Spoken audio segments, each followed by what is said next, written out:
নতুন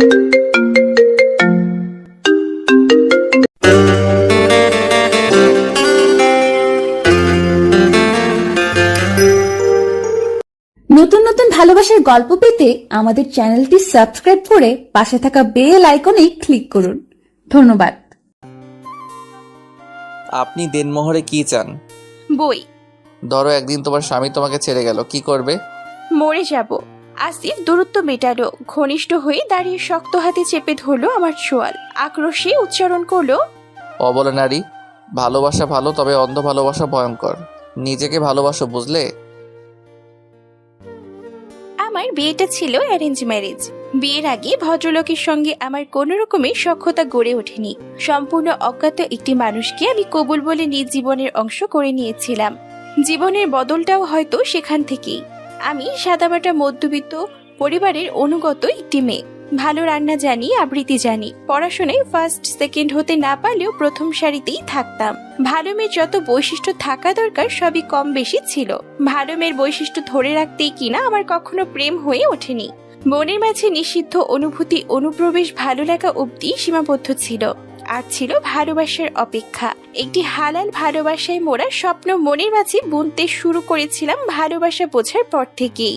আমার মাধ্যমিক পাশ ব্যবসায়ী বাবা ও অক্ষর জ্ঞানহীন সরল মায়ের 3 কন্যার বড়জন আমি। যথারীতি মেয়ে যৌবনে পদার্পণ করতেই তাকে পাত্রস্থ করাটা চিন্তা শুরু হলো। ঠিক তখনই আমি অবগত হলাম এই সমাজে একজন ভালো মেয়ের চেয়েও সুন্দরীদের কদর বেশি। প্রথমবার পাত্রপক্ষের সামনে বসার আনগোড়া অনুভূতিতে যখন আমি ভীত সন্ত্রস্ত, তখন একটি পুরুষ কণ্ঠ সহস্যে বলেছিল, পানি খাবেন? আমি জড়তার কণ্ঠ হতে শব্দ বের করতে হিমশিম খাচ্ছিলাম। তিনি তখন পানির গ্লাস এগিয়ে দিচ্ছিলেন, ভরসার চোখে বলেছিলেন, আপনি সহজ হন, আমরা শুধু পরিচিত হব। লোকটির স্বতঃস্ফূর্ত আমায় মুগ্ধ করেছিলেন। মনে হয়েছিল কতদিনের চেনা। জানলাম ওনার নাম অভ্র, স্বভাবে মিশুক প্রকৃতির একজন মানুষ। অভ্র যাওয়ার সময় আমার হাতে একটা চকলেট ধরিয়ে দিয়ে বলেছিলেন, আমাদের পরিচয় সবে শুরু। অভ্রের মিষ্টি হাসির আশকারায় আমি কেন জানি লজ্জায় লাল হয়ে যাচ্ছিলাম। সেই অনুভূতি আমার জন্য নতুন ছিল, ছিল প্রস্ফুটিত পুষ্পের ন্যায়, কোমল স্নিগ্ধ।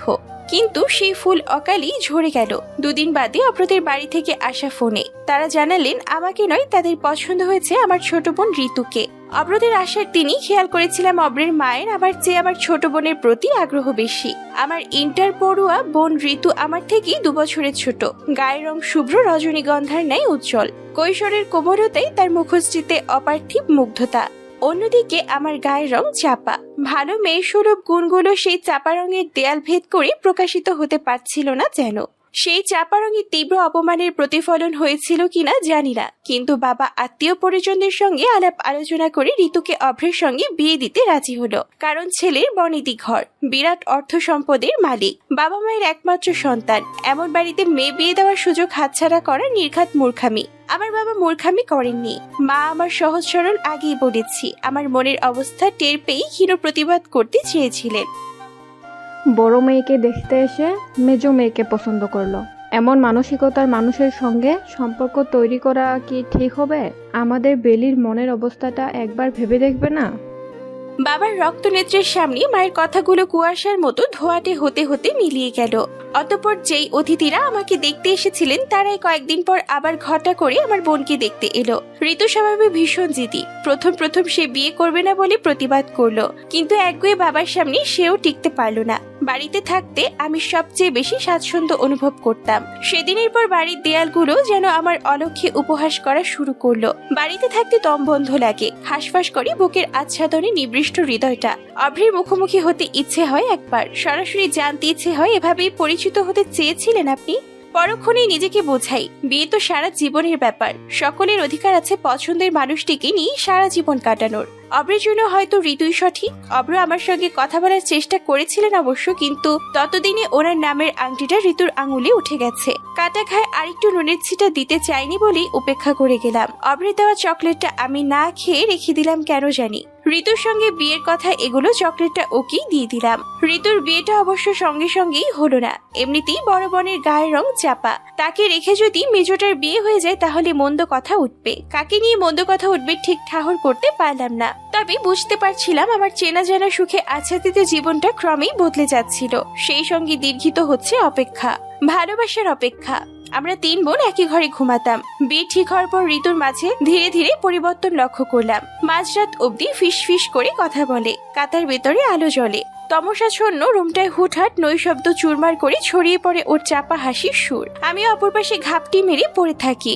নিজেই নিজেকে প্রশ্ন করি, আমি কি ঋতুকে হিংসা করছি? ছি ছি, এতটা ছোট মানসিকতা আমায় না পেয়ে বসুক। এদিকে আমার বিয়ে নিয়ে পরিবারের চিন্তার অন্ত রইল না। পাত্রপক্ষ সেই গায়ের রঙে ইতস্থ করে, কেউ বা অর্থ সম্পদ দাবি করে। যৌতুক দিয়ে বিয়ে আমি করব না। বাবার সামনে মুখ ফুটে এতটুকু প্রতিবাদ করেছিলাম। এভাবেই বছর খানিক পেরিয়ে গেলে অব্রতের বাড়ি থেকে তাড়া দিতে লাগলো। ঋতুটাও কেমন মুখ গোমরা করে থাকে। নতুন পণ্যের বিজ্ঞাপন দেখিয়ে বলে, আপা, এই ক্রিমটা মাখলে 7 দিনে গায়ের রং ফর্সা হয়। থাইল্যান্ডের প্রোডাক্ট, রিভিউ আছে ভালো ভালো। কাকের গায়ে ময়ূরের পালক লাগিয়ে মানুষকে বোকা বানাবো বলছিস? আজকাল সবাই এসব মাখে। ও বাড়ির তিশাকে দেখনি? কি মেয়ে, কি হয়ে গেছে রাতারাতি। ছেলেরা লাইন ধরে থাকে ওর পেছনে। আমার ওসবের প্রয়োজন নেই। ঋতু রাগ করলো। ওর গায়ের প্রণয়ের আবেশে নিমজ্জিত 2টি চোখ পূর্ণতার অপেক্ষায়। আমি পথের বাধা। আমি অভিমানী টইটুম্বুর হয়ে রইলাম। বাবা মা বোন সকলে নিজেদের স্বার্থটাই দেখে চলেছে, আমাকে কেউ কেন বোঝে না। তীব্র অভিমান জেকে বসে মনে। সেই অভিমান ভুলতে বইয়ের সঙ্গে বেশিরভাগ সময় কাটাই। সাহিত্যকরা অবশ্য শ্যামলা মেয়েদের ঠকায়নি। তারা শ্যামলা গায়ের মেয়েদের বাহারি নামে ভূষিত করেন, লেখেন তাদের অপরূপ প্রেমের আখ্যা কিংবা ঘুরে দাঁড়ানোর গল্প। ধীরে ধীরে বাস্তব জগৎ থেকে বইয়ের কল্পনার জগতই আমার কাছে প্রিয় হয়ে উঠতে শুরু করে। মাসখানেক বাদে আবারও একটি সম্বন্ধ এলো। তবে এবার ঘটা করে পাত্রী দেখা হলো না। মুরব্বী গোছের কয়েকজন মানুষ এসে আমায় দেখে গেছেন একদিন। 2 দিন বাদেই জানতে পারলাম ছেলে পক্ষে বিয়ের তারিখ দিতে আসবে। বাবা মা আকাশের চাঁদ হাতে পেলেন। বাড়িতে খুশির জোয়ার বয়ে গেল। আমি চুপচাপ। পাত্রের ছবি দেখার ইচ্ছেটাও আর হলো না। শুধু জানলাম ভদ্রলোকের নাম আসিফ, পেশায় ব্যাংকার। অসুস্থ মাকে দেখাশোনা করতেই অত তাড়াহুড়োর বিয়ে। কোনো দাবি দেওয়া নেই তাদের। শুনে বিশেষ কিছুই বললাম না। বাবাও আমার মতামত নিয়ে মাথা ঘামালেন না। পরের শুক্রবারই বিয়ের দিন ঠিক হলো। মাঝে একদিন ভদ্রলোক আমায় ফোন করলেন। স্পিকারে ভেসে আসা গুরুগম্ভীর স্বরে কি যেন একটা ছিল। আমি এলোমেলো হয়েছিলাম। তিনি জানতে চাইলেন, আপনি দেনমোহরে কি চান? বই। আর শুধুই বই। তিনি মেনে নিলেন। আমার পছন্দের বইয়ের লিস্ট চাইলেন। খুঁতখুঁতে মনটাকে দমাতে না পেরে আমি ফটফট করে জিজ্ঞেস করে বসলাম, আপনি আমাকে দেখেছেন? দেখেছি। আমাকে পছন্দ হয়েছে আপনার? ওপাশ থেকে স্মিত হাসির আওয়াজ এসেছিল নাকি নিঃশ্বাসের আওয়াজ বুঝে উঠতে পারিনি। তিনি পাল্টা জিজ্ঞেস করেন, আপনি আমাকে দেখেছেন? হুম। যার সঙ্গে গোটা একটা জীবন কাটাবেন তাকে দেখে নেবেন না? যৌক্তিক প্রশ্ন। আমি উত্তর দিতে অপারগ। তীব্র অভিমানী বুকের ভিতরটা ছেয়ে আছে। শুধু মনে হচ্ছে একটা বিয়ে হলেই সবার নিস্তার। আমার নিস্তার হবে তো? উভয় দিকের উষ্কসতার কারণে আমাদের কথা খুব একটা এগোয়নি। শুক্রবারে খুবই ছিমছাম আয়োজনে ঘরোয়া পরিবেশে বিয়েটা হয়ে গেল। আসিফেরই নাকি ইচ্ছে ছিল বিয়েটা ছোট করে হবে। চাচিরা ফিসফিসিয়ে বলতে লাগলেন পাত্রের কোনো দোষ বা ত্রুটি আছে কিনা, না হলে এমন চুপচাপ বিয়ে সারা কেন। আমি নীরব প্রস্তর খণ্ডের মতো সবই শুনলাম। কবুল বলার পর পাশাপাশি বসানো হলো। প্রথম দেখলাম ওনাকে। বুকের ভিতর হুট করে একটা দমকা হাওয়া বয়ে গেল। মনের মাঝে উকি দিল শঙ্কা, আমার সুদীর্ঘ ভালোবাসার অপেক্ষা কি শেষ হবে এবার? চৈত্র মাসে গা জ্বালানো রোদের পর একটি ঝুমঝুমে বাদল দিন। পরিবেশটা আর্দ্রতার শীতল মমতায় মোহাচ্ছন্ন। বৃষ্টির ছাটে উড়ে আসা বাতাসে প্রশান্তি খেলে গেল চারদিকে। যেন বহু প্রতীক্ষার পর বুভুক্ষ বন, ভূমি, ধুলোমাখা প্রান্তর ও প্রান্তরের প্রাণীরা সজীবতা ফিরে পেল। নিজেকেও আমার সেই চাতক প্রান্তর মনে হলো। ধুলোর পাহাড় উড়িয়ে এক পশলা বৃষ্টি আমার অস্তিত্বের নতুন ঢেউ তুলে গেল।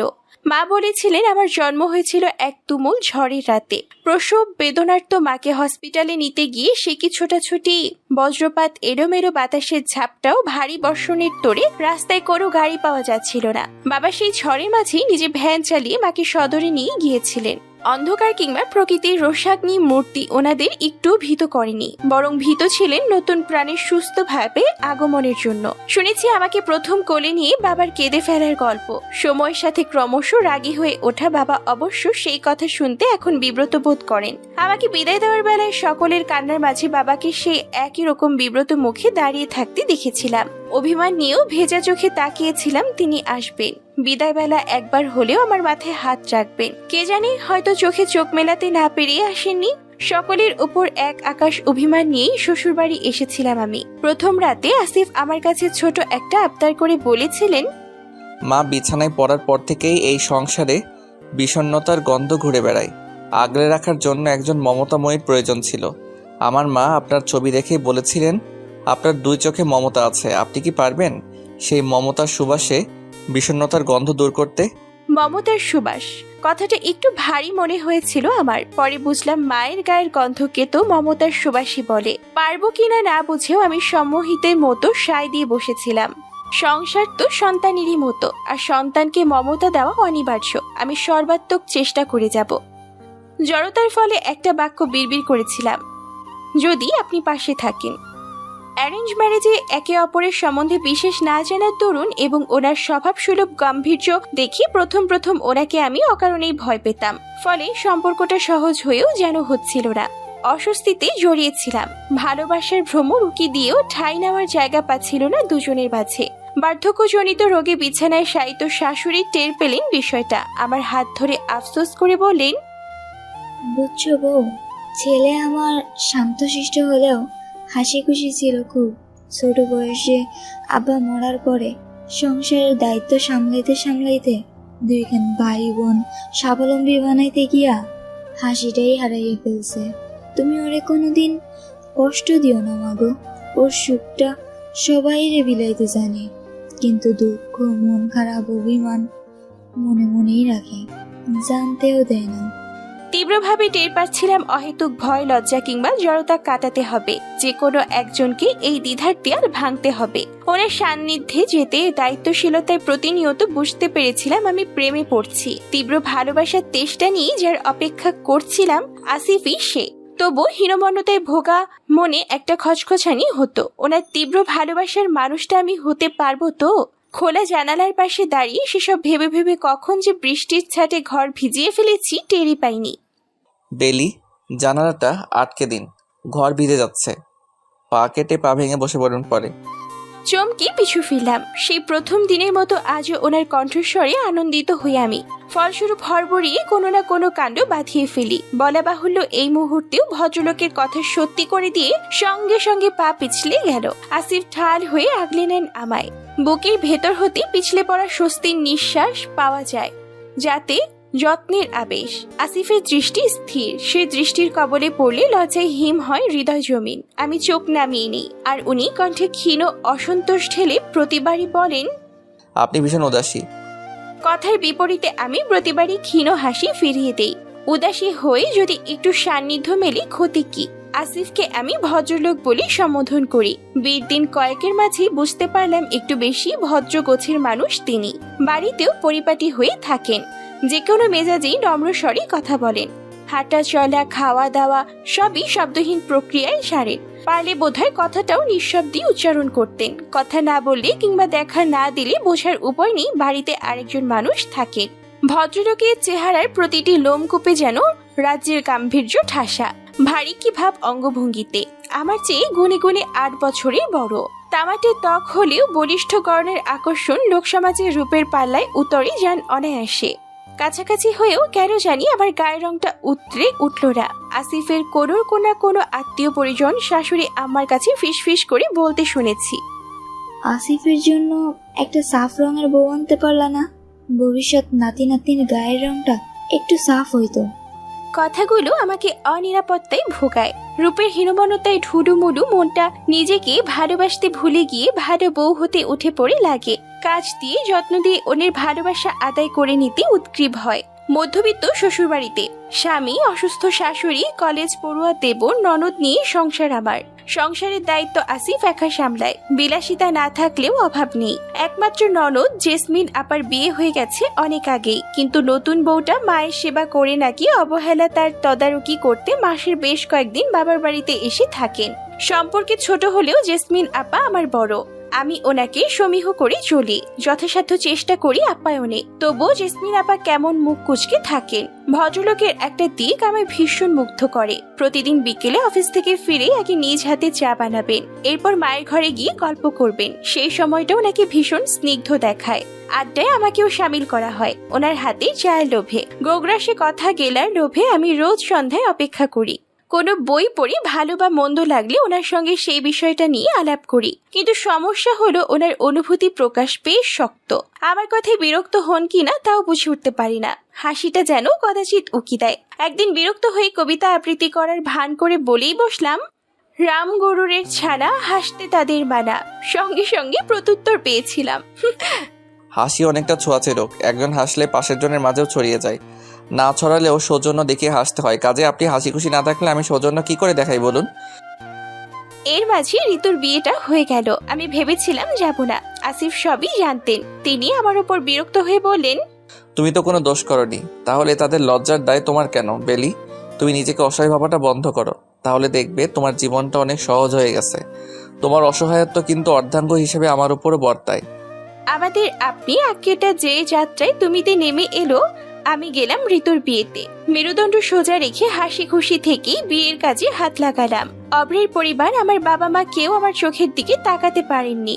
দিনের পর দিন আসিফের উপর আমার মুগ্ধতা বেড়েই চলছিল। সেই সঙ্গে ধীরে ধীরে ভাবনার বদলটাও আসছিল। কিন্তু আসিফ, উনি কি আমার উপর মুগ্ধ হচ্ছে? আমি ওনাকে বুঝেও বুঝতে পারি না। শুনেছি পেটের মধ্যে দিয়ে পুরুষ মানুষের মনের রাস্তা পাওয়া যায়। সেই চেষ্টায় নিজের হাতে সব রান্না করতাম আসিফের পছন্দ মতো। একদিন ছুটির দিনে দুপুরবেলা তার পছন্দের রান্না বান্না করে বেশ দুর্বল হয়ে পড়লাম। ইদানিং শরীরটা দুর্বল লাগে। আসিফ ব্যতিব্যস্ত হয়ে আমার বিশ্রাম নিতে বলল। নিজে বসে থাকলো আমার পাশে। ফলে সেদিন সকলের খাওয়ার পর আমরা দুজন খেতে বসেছি। ইলিশ মাছের 2টো পিস অবশিষ্ট ছিল। একটি আসিফের পাতে তুলে দিয়ে অন্যটি আমি না নিয়ে রেখে দিলাম। আসিফ জিনিসটা খেয়াল করলো, জিজ্ঞেস করলো, মাছ নিচ্ছ না কেন? তুমি তো ইলিশ মাছ খেতে ভালোবাসো, এটা রাতে খেও। ওর স্থির দৃষ্টিতে আমার দিকে তাকালেন, বেশ বিরক্তি নিয়ে বললেন, বেলি, তুমি কি জানো তুমি ভালো মানুষই করে নিজের ক্ষতি করছো? মানে? এই যে কিছুদিন ধরে দুর্বল বোধ করছো, সেটা কিন্তু নিজের ভুলেই। প্রতিটা মানুষের শরীর সুস্থ সবল থাকার জন্য নির্দিষ্ট কিছু খাদ্য চাহিদা আছে। তুমি অন্যকে ভালোবাসা দেখাতে গিয়ে, অন্যের যত্ন নিতে গিয়ে নিজের ভাগের মাছটা উপরি হিসেবে দিয়ে দিচ্ছ। নিজের শরীরকে আমিষের চাহিদা থেকে বঞ্চিত করছো। শরীর কিন্তু মমতা বোঝে না, কাজেই ঘাটতির প্রভাব আজ নয়তো কাল প্রকট হবেই। এর বড় উদাহরণ তোমার সামনে উপস্থিত। আমি প্রশ্নবোধক চাহনি দিলাম। উনি আবার বলতে লাগলেন, আমার মাকে দেখছো তো? এই মানুষটা সারা জীবন নিজের পাতের মাছ, ডিম, মাংস আদর করে আমাদের জন্য তুলে রাখতেন। খাবারে কম পড়লে নিজে একবেলা কম খেতেন, তবুও আমাদের পেট ভরা চাই। বলতেন আমরা খেলেই নাকি মায়ের খাওয়া হয়ে যায়। আমাদের তৃপ্তিতেই ওনার তৃপ্তি। সেই তৃপ্তির ফল কিন্তু এই বয়সে এসে হাড়ে হাড়ে পাচ্ছেন। কি এমন বুড়ো হয়েছেন মা, অথচ বিছানা থেকে উঠতে পারেন না? রোগ প্রতিরোধ ক্ষমতা দেহে একদমই নেই। 3 বেলা মুঠো ভরে মেডিসিন নিচ্ছেন। ছেলে বউদের সঙ্গে বসে ভালো মন্দ খেতে পারেন না। হজম শক্তি একেবারে দুর্বল। শরীরের নিত্য প্রয়োজনীয় পুষ্টি মমতার মতো অন্যকে বিলিয়ে নিজে পেয়েছেন দুর্বলতা, অবসাদ, রোগবালাই। এখন আফসোস করা ছাড়া কিছুই করার নেই। ভালোবাসা শুধু নিজের জিনিস অন্যকে দেওয়ার মাঝেই থাকে না, আরও অনেকভাবেই ভালোবাসা দেখানো যায়। তুমি যদি নিজেই ভালো না থাকলে তাহলে আমাদের যত্ন করবে কি করে? আমাদের ভালোবাসতে হলেও তোমার নিজেকে সুস্থ সবল রাখা উচিত। আমি মুগ্ধ হয়ে তাকিয়ে রইলাম। উনি নিজের মাছের পিসটাকে মাঝখান থেকে ভেঙে আমার পাতে দিতে দিতে বললেন, তোমার স্বামীর সামর্থ্য না থাকলে একটা পিস প্রয়োজনে দুজনে ভাগ করে খাবো, এতে আমার কিছু কম পড়লো না। তুমি অহমরি বেশি খেয়ে ফেললে না, বরং শেয়ার করলে কেয়ার বাড়ে। এটাও কি ভালোবাসার অংশ হতে পারে না? পারে। নিজেকে ভালোবাসো, বুঝলে? তোমার অযত্ন কিন্তু ঘুরে ফিরে আমার ভবিষ্যতের জন্য ক্ষতিকর, সেটা আমি মোটেও সহ্য করব না। কথাটা বলতে গিয়ে লোকটার ঠোঁটের কোণে একটা চোরা দুষ্টু হাসি উকি দিল। আমার কান গাল গরম হয়ে উঠল। প্রত্যুত্তরে কিছুই বলতে পারলাম না, কিন্তু কথাগুলো আমায় নতুন করে ভাবালো। আসিফের দিন দিন ব্যস্ততা বেড়ে চলেছে। এদিকে আমি সময়ের সঙ্গে মানুষটার প্রতি আসক্ত হয়ে পড়ছি। সারাটা দিন কাছে পিঠে থাকতে ইচ্ছে হয়। অফিসে গেলে কাজের মাঝে একটা ফোন কল পেতে মরিয়া হয়ে থাকি দিনভর। আজ উনি একবারও ফোন করলো না। নিজেকে বোঝালাম ভীষণ ব্যস্ত মানুষ। এরপরও অবাধ্য অভিমান ভিড় করে চোখের কোটরে। বিকেলে উনি বাড়িতে ফিরলি মুখ গোমরা করে রাখলাম। জিজ্ঞেস করলো, মোড অফ? আমার আবৃত্তি করার গুণটা এক্ষেত্রে মোক্ষম অস্ত্র। উদাসী হয়ে সুর দিয়ে বললাম, আষাঢ়ি মেঘ একলা ভীষণ, বর্ষণ বুঝি নামে চোখের ধারে, তবে আজ বৃষ্টি বিলাস হোক তোমার ওই চোখের কিনারে। সর্বদা ভেবে এসেছি আমি ভীষণ ধীরস্থির স্বভাবের একজন মেয়ে। এ নিয়ে কিঞ্চিত গর্বও ছিল।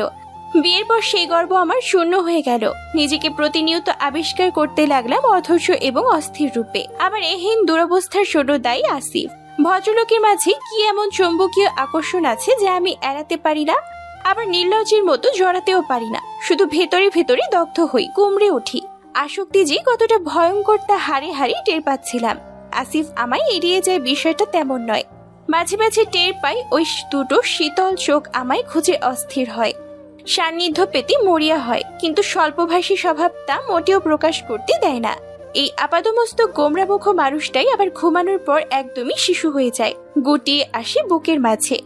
সংসারটায় আমি আষ্টপৃষ্টে জড়িয়ে গেছি প্রতিটি আসবাব ও মানুষের সঙ্গে। গিন্নির মতো সব দিক তদারকি করি। শ্বশুর শাশুড়ি খাওয়া থেকে শৌচকর্ম সব নিজেই করি। আমার ননদ আপাতত আমাদের সঙ্গেই আছেন। তার 5 বছরের ছেলেটি ভীষণ জেদি স্বভাবের, মুখ ফুটে একবার যা বলবে তার না পাওয়া অবধি শান্ত হবে না, এমনকি অন্যকে আঘাত করতেও ছাড়ে না। একদিন রাগে হাত পা ছুটতে ছুটতে সে আমার দিকে কাঠের বাটি ছুঁড়ে মেরেছিল। লেগে চোখ ফুলে উঠল। আসিফ জানতে পেরে জেসমিন আপাকে জিজ্ঞেস করলো। আপা আমাকে বাঁকা চোখে দেখে বললেন, বাচ্চা ছেলে একটু দুষ্টুমি করতে গিয়ে ভুল করে গায়ে লাগিয়ে দিয়েছে, এতে বিচার দিতে হলো?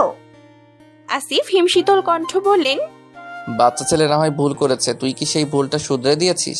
শাসন তো কম করি না, জানোই তো ওদের গোষ্ঠী কেমন বদমেজাজি। রক্তের ধারা ছেলেটাও পেয়ে বসেছে, একদমই কথা শুনতে চায় না। কোনোদিন যদি বাটি ছুঁড়ে মারার জায়গায় ছুরি মারে, তখনও কি এই গোষ্ঠীর যুক্তি খাটবে জেসমিন? ভাইয়ের কণ্ঠের উত্তাপ পেয়ে জেসমিন আপা ভরকে গেলেন। তুতলে বললেন, তা হতে যাবে কেন? এমন ছোট ছোট জেদে আশকারা পেয়ে একদিন বড় কিছু ঘটিয়ে ফেলবে। বাচ্চা কেমন আচরণের হবে সেটা এই বয়সে নির্ভর করে প্যারেন্টিংয়ের উপর। স্নেহে অন্ধ হয়ে ছেলের ভুলগুলোকে রক্তের তেজ গোষ্ঠীর নাম দিয়ে গ্লোরিফাই করছিস তুই।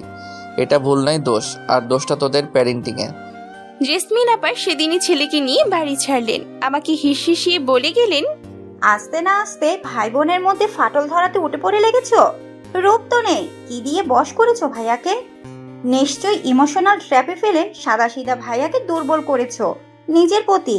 তাই তো বলি, আমার ননদের মতো অপরূপ মেয়েকে উপেক্ষা করে আমার যোগ্যতা সম্পন্ন ভাইয়া কেন তোমাকেই বউ করলো? মোহ কেটে কেটে দেখবো কিভাবে ধরে রাখো এসব। তীক্ষ্ণ বাক্য বাণীতে আমি আহত হলাম। জেসমিন আপার ননদের চোখ ধাঁধানো রূপকে উপেক্ষা করা যে কোনো পুরুষের কাছে কষ্টসাধ্য। শুনেছি সেই মেয়েটির সঙ্গে আসিফের বিয়ের কথা উঠেছিল। কোনো এক কারণে আসিফ তাকে প্রত্যাখ্যান করে আমায় বিয়ে করেছে। আবার সেই হীনমন্যতায় ভোগার সত্তাটা আবারও জাগ্রত হলো। বুকের ভিতর ছড়ায় অস্থিরতা। আসিফ আদেও আমাকে ভালোবাসে তো, নাকি আমি শুধুই তার মোহ কিংবা অসুস্থ শাশুড়ির জন্য পার্মানেন্ট কেয়ারটেকার? আসিফের কাছে উগড়ে দিলাম সকল শঙ্কা। জানতে চাইলাম আমাকে কেন বিয়ে করলো। আদেও কি সে আমায় ভালোবাসে, নাকি দয়াকে ভালোবাসা ভেবে মূর্খের স্বর্গে বাস করছি আমি? আসিফকে আমি প্রথমবারের মতো ভয় পেলাম সেদিন। জানলাম রেগে গেলে ওর চোখ লাল হয়, দৃষ্টির ধার সহ্য করা কষ্টকর। আসিফ ভৎসনাদ করে বলল, ধরো একদিন তোমার স্বামী তোমাকে ছেড়ে গেল, কি করবে? মনে যা এলো ভাবনা চিন্তা ছাড়াই তড়িৎ উত্তর দিলাম, মরে যাব। আসিফ দূরত্ব মেটালো, ঘনিষ্ঠ হয়ে দাঁড়িয়ে শক্ত হাতে চেপে ধরলো আমার চোয়াল। আক্রোশে উচ্চারণ করলো, অবলা নারী, ভালোবাসা ভালো, তবে অন্ধ ভালোবাসা ভয়ঙ্কর। স্বামী ছেড়ে চলে যাবে আর তুমি সেই মানুষটার জন্য প্রাণ দিয়ে দেবে? নিজের প্রতি সামান্যতম ভালোবাসা, আত্মমর্যাদা নেই? প্রাণটা এতটাই ঠুকনো? আমি বিভ্রান্তি নিয়ে তাকাই। ভাবনার অধপতনে নত হয় নেত্র। আসিফ আবার বলল, বেলি, নিজেকে ভালোবাসতে শেখো। অন্যের ভালোবাসা তুমি তখনই অনুভব করতে পারবে যখন নিজেই নিজেকে ভালোবাসতে পারবে। হীনমন্যতায় ভুগে অন্যের মন রাখার চেষ্টা করে তুমি কোনোদিন সুখী হতে পারবে না। আমি দূরে না গেলেও তোমার এই মানসিকতা তোমায় ধীরে ধীরে মেরে ফেলবে। তুমি আজ আমায় পুরোপুরি হতাশ করলে। একরাশ হতাশা নিয়ে ও চলে গেল। এর পরের সময়গুলো আমার জন্য দুর্বিষহ হয়েছিল। ভাবনার দরজায় সজোরে আঘাত লেগেছিল কিনা। সারাদিন ভালো মেয়ে হয়ে থাকার চেষ্টায়, অন্যকে খুশি রাখার চেষ্টায় আমি কখন যে নিজেকে ভালোবাসতে ভুলে গেছি খেয়ালই করিনি। আমার পরিবার নির্ভরশীল মনোভাব এবং নিজেকে দুর্বল ভাবাই হয়তো এর জন্য সবচেয়ে বেশি দায়ী ছিল। নিজের প্রকৃত সত্তাকে আবিষ্কার করলাম অসহায় রূপে। যে কিনা আমার এই ভালোবাসার অভাবে জীর্ণতায় ভুগছে বছরের পর বছর। এরপরে দুটো দিন আসিফ কথা বলল না আমার সাথে, দূরে দূরে থাকলো। তার অনুপস্থিতি 48 ঘন্টার প্রতিটা মুহূর্ত আমায় স্মরণ করিয়ে দিচ্ছিল মানুষটা মুখ ফুটে না বলে আমায় কতটা ভালোবাসা বিলিয়েছে, কতটা যত্ন নিয়েছে। আর আমি কিনা সেই ভালোবাসার সন্দেহ প্রকাশ করেছি। যে আমায় আলো দেখালো তাকে আমি দুঃখ দিলাম। মরমে মরে যাচ্ছিলাম প্রতিটা মুহূর্ত। দূরত্বের ভার বইতে না পেরে ছুটে গেলাম ওর কাছে, কান্নাকাটি করে ভিজিয়ে দিলাম বুক। পাষাণ নরম হলো, আমায় আগলে নিয়ে জানালো সেই সুখকর শব্দ যা আমার সকল দ্বিধা জড়তা হীনিমন্যতা এক নিমেষে দূর করে দিল। জানো বেলি, আমার জীবনে দেখা সবচেয়ে সুন্দর মানুষটা আমার মা। গাত্রবর্ণ হিসেবে তিনি শ্যামলা হলেও আমার কাছে ভুবন মোহিনী। মাকে সবসময় বলতাম আমার এমন কাউকে চাই যার মাঝে আমার মায়ের ছায়া থাকবে, মায়ের মতো মমতা তার দু চোখে ভাসবে। মেয়েরা যেমন স্বামীর মাঝে বাবার ছায়া খোঁজে, ঠিক তেমন তোমাকে দেখে আমি চমকেছিলাম। ওই দুটি চোখের নমনীয়তা, শ্যামলা ত্বকে লতানো কোমলতা আমাকে থমকে দিয়েছিল। দ্বিতীয়বার ভাবিনি। মাকে বলেছিলাম এই মেয়েটি বোধহয় সে, যার জন্য আমার মায়াকাত সংসারটা অপেক্ষা করছে। ওকে আমার চাই চাই।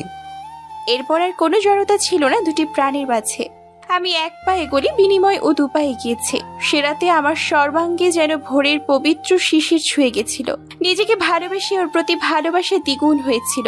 মাসখানেক বাদে হুট করে ঋতু আমার শ্বশুর বাড়িতে এসে হাজির। আমাকে জড়িয়ে ধরে বিস্তর কান্নাকাটি জুড়ে দিয়েছে। জানতে পারলাম শ্বশুর বাড়িতে অশান্তি হচ্ছে। শাশুড়িটা হাজারটা আদেশ নিষেধের মধ্যে রাখছে, এদিক থেকে ওদিক হলেই বাঁকা চোখে তাকাচ্ছে। এদিকে খোলা আকাশের মুক্ত বিহঙ্গনা সংসারে জটিলতায় পড়ে হাঁসফাঁস করছে। ঋতু বাবার বাড়িতে ভীষণ যত্ন ও স্বাধীনতায় বড় হয়েছে। জল গড়িয়ে পর্যন্ত খায়নি। কৈশোরের রঙিন ও নির্ভাব মনকে বাস্তবতার রূঢ়তা স্পর্শ করেনি কখনো। সেই নির্ভার মনটা বিয়ের পর সংসারের দায়িত্ব, কর্তব্য ও বাস্তবতার মাঝে পড়ে দিশেহারা অনুভব করছে। একসময় প্রণয় প্রগাঢ়তায় উজ্জ্বল মুখখানা কেমন ফিকে দেখায়। অব্র তাকে বুঝতে চায় না, শাসন করে। যেদিন ঋতুর দেখা যায় পাল্টা উত্তর দিয়ে দেয়। যথারীতি লেগে যায় তর্ক। গতকাল সে তর্ক চরমে পৌঁছালে ঋতু রাগ করে বাবার বাড়িতে গিয়েছিল। মা ওর দোষ ধরে জামাইয়ের পক্ষ টেনে শ্বশুর বাড়ি ফিরতে বললেন। রাগে দুঃখে অসহায় মেয়েটা ঘুরে ফিরে আমার কাছে এসেছে। সেই সূত্রে আজ প্রথমবারের মতো অভ্রের ফোন এলো আমার কাছে। হ্যালো, বেলি বলছেন? জি, আপনি নিশ্চয়ই অভ্র। অপর পাশে মৌনতার অস্থির বিস্তার হতেই নিশ্চিত হলাম অভ্রই ফোন করেছেন। কথা বলতে আমারও ইতস্থ লাগছিল। সঙ্গে সঙ্গে আসিফের বলা কথাটা মনে পড়ল। আমি কোনো ভুল করিনি, কাজে অন্যের সংকোচের দায় আমার নয়। গলা ছেড়ে বললাম, আপনি চিন্তা করবেন না অভ্র ভাই, ঋতু আমার কাছে আছে। অভ্র একটু সময় চুপ থেকে অভিযোগের সুরে বলতে লাগলেন, আপনার বোনটাকে একটু বোঝান। বাচ্চাদের মতো জেদ ধরে থাকে সব কিছুতে। সংসারের সব দায় দায়িত্ব বলে বলে করাতে হয়। সামান্যতম ম্যাচুরিটি নেই, রেসপন্সিবিলিটি নেই। বিয়ের আগে তো জানতেন আপনি একজন কৈশোরীকে বিয়ে করছেন, একটা বছর তার সঙ্গে প্রণয়ের সম্পর্কও রেখেছেন। তখন যেহেতু বাচ্চা ভেবে আশকারা দিয়েছেন, তাহলে এখন কেন মুরব্বীদের মতো ম্যাচুরিটি খুঁজছেন? অব্রবোধায় এতটা শক্ত আচরণ আশা করেনি। আমার মা আবার জামাই অন্তপ্রাণ। দোষ জামাই করলেও দায়টা মেয়ে মুখ বুঝে মেনে নিয়ে স্বামীকে মান্য করে চলতে হবে। বা নিজেও সর্বদা বাবার সামনে নিচু হয়ে থেকেছেন। তাই ঋতুর সদ্য গড়ে ওঠা সংসারের জটিলতায় মা একটা ফর্মুলা খাটাতে চেয়ে নিজের মেয়েকে মানিয়ে নিতে জোর দিচ্ছিলেন, যার পরোক্ষ আশকরা পাচ্ছিল ওর শ্বশুর বাড়ির লোকেরা। অব্র বললেন, সময়ের সঙ্গে তো মানুষের ম্যাচুরিটি গ্রো করে, সিচুয়েশন বুঝে আচরণ করতে হয়। ঋতুর মাঝে সেসবের বালাই নেই। সময়ের সঙ্গে ম্যাচুরিটি আসবে, কিন্তু প্রশ্নটা হলো আপনি কি ওকে সময়টা দিচ্ছেন? উপযোগী পরিবেশ বা ভরসা দিচ্ছেন? বিয়ের আগে প্রেমের আলাপ করতে যেভাবে সময় দিয়েছেন, বিয়ের পর সংসারী আলাপে কি একই সময় ব্যয় করেছেন? বলতে বলতে হঠাৎ জেগে গেলাম আমি। মনে জমে থাকা ক্ষোভের কীটগুলো যেন সেকাল ভেঙে বেরিয়ে আসতে চাইলো। জানতাম অভ্র উত্তর দিতে ব্যর্থ। আজকে নিজেকে নিবারিত করলাম না। বললাম, আপনারা রেডিমেড জামা পরে রেডিমেড খাবার খেয়ে এতটাই অভ্যস্ত হয়ে গেছেন যে এখন রেডিমেড বউয়ের মাঝেও নিজেদের চাহিদা মতো সব গুণ উপস্থিত চান। অথচ বিয়ের আগে মেয়ের রূপ দেখে এতই মুগ্ধ ছিলেন যে বাকি সব তুচ্ছ ছিল। আপনাদের উচিত ছিল 1 বছর আগেই নিজেদের পছন্দ অপছন্দের একটা লিস্ট ধরিয়ে দেওয়া। তাহলে শ্বশুর বাড়িতে পা দেওয়ার আগে প্রস্তুতি নিয়ে যেত। চেঁচামেচিটা আসলে সবাইকে দিয়ে হয় না, সবাইকে মানায়ও না। একটু ক্ষোভ প্রকাশ করতে গিয়েই হাঁপিয়ে উঠেছি। বুক ধরপড় করছে। দম নিয়ে নিজেকে শান্ত করলাম। অব্রের মৌনতা আবারও তাচ্ছিলের সঙ্গে বললাম, অব্র ভাই, শুনতে খারাপ লাগছে জানি, কিন্তু আপনার দোষটাও প্রকট। ঋতু ইম্যাচিওর, জেদি, খামখেয়ালি মেজাজের, মনের কথা সরাসরি বলে দেয়। হোক সে ভালো কি মন্দ, কিন্তু ওর দোষ ৮ আনা হলে আপনার দোষ বাকি ৮ আনা। আপনার কি উচিত ছিল না ঋতুকে সংসারের সঙ্গে মানিয়ে নিতে সাহায্য করা? একা একটি মেয়ে পরিবার ছেড়ে আপনার সংসারে গেছে, শুধু কি তারই দায় আপনাদের সকলের মন মতো হওয়ার? বিপরীতে আপনারা ওর মনের খবর নিয়েছেন। সকলের মন মতো হওয়ার দায় একজনের ওপর দেওয়ার চেয়ে একজনের মনের দায় সকলের নেওয়া সহজ। সকলের কথা বাদ আপনি স্বামী হয়ে যদি বোঝেন তাহলে এই সমস্যার অর্ধেক সমাধান হয়ে যেত। আসলে আপনারা দুজনেই ইম্যাচিউর এবং ধৈর্যহীন মানুষ। আপনাদের দুজনেরই ম্যাচিউর হতে হবে। তর্ক বিতর্কের শেষে ওপাশ থেকে একটা প্রলম্বিত শ্বাসে ধাক্কা এসে লাগলো স্পিকারে। অভ্র স্মিত সুরে বললেন, এই ইম্মিচুর চোখে জীবনে একটাবার বোধহয় মিচুর মানুষটাকে পছন্দ করেছিলাম। আফসোস সেদিন মায়ের অবাধ্য হতে পারিনি। সকলের মতোই মনচক্ষুর চেয়ে চর্মচক্ষুকে প্রাধান্য দিয়েছিলাম। হিরে ফেলে উজ্জ্বল কাচের পেছনে ছুটেছি। সেই আফসোসের ভার সারা জীবন বইতে হবে। স্ত্রীর সম্মান রাখা আপনার দায়িত্ব। অন্যের সামনে তাকে কাজ বলে তাচ্ছিল্য করতে পারেন না। দৃষ্টিভঙ্গি ইতিবাচক করুন। আপনি একটি হীরখণ্ড পেয়েছেন, তাকে ঘষে মেজে অলংকারের আকার দেওয়ার দায়িত্বটা এখন আপনার। ফোন রেখে দিলাম। বলতে ইচ্ছে হচ্ছিল ভাগ্যিস মায়ের অবাধ্য হননি। বিয়ের পর প্রতিনিয়ত অন্যের থেকে বউয়ের রূপের ঘাটতির কথা শুনে চর্মচক্ষুকে প্রাধান্য দিয়ে কিছুদিন পর সে সুন্দরের প্রতি আকর্ষিত হতেন না। তার কি নিশ্চয়তা? বিষাদে জর্জরিত আমিটাই বা কি করে আসিফের মতো নিখাত মনের মানুষকে পেতাম? এই সংসারটা তো আমারই অপেক্ষায় ছিল। একটা কথা এখন খুব করে মানি, নিশ্চয়ই দুঃখের পরেই আছে সুখ, কষ্টের পরেই আছে স্বস্তি। পিছু ফিরতে আসিফকে দেখলাম। ভদ্রলোকের নিঃশব্দে চলাফেরা করে চমকে দেওয়ার অভ্যাসটা এখনো গেল না। আমার মলিন মুখটা দেখে উনি ছড়া কেটে বলল, এই অমাবস্যার রাতে শ্রাবণ মেঘের ঘনঘটা কেন তোমার কায়াতে? আমি তো রাত। তুমি হলে রাত, আমি নিশাচর। অমাবস্যার আলিং করে মাতব জীবনভর। আমি হেসে ফেলি। বিশাল বুকের ছায়ায় নিজেকে গুটিয়ে নেই। সাহিত্যিকদের বইয়ে সৃষ্ট কৃষ্ণকলি কিংবা শ্যামঙ্গিনীদের মতো অবহেলা পেয়ে ঘুরে দাঁড়ানো, রুখে দাঁড়ানো কিংবা শত প্রতিবন্ধকতা সত্ত্বেও নিজেকে প্রতিষ্ঠিত করার দৃঢ় প্রত্যয় নিয়ে প্রজ্বলিত হওয়ার সংকল্প আমি কখনো করতে পারিনি। শুধু পেরেছি ভালোবাসতে। যে ভালোবাসার আকাঙ্ক্ষা আমায় নিজেকে অবহেলা করতে শিখিয়েছে, সেই ভালোবাসার প্রাপ্তি আমায় নিজেকে নতুন করে চিনতে শিখিয়েছে, চিনিয়েছে মায়ার সুবাস। আসিফ আমার জীবনের দুটি হয়ে এসেছিল, আর আমি তার মায়াকাতর জীবনের সঙ্গী হয়ে একে অপরের কমতি পুষিয়ে দেওয়ার চেষ্টা করে পরিপূরক হতে চেয়েছি। আসিফ আমার লজ্জাবতন মুখখানি আজলায় তুলে মুগ্ধ গলায় বলল, তোমার উষ্ণতায় সকাল আসুক, তোমার তরেই হোক সন্ধ্যা। মায়ায় ঘেরা সুবাস তুমি, আমার সুগন্ধা।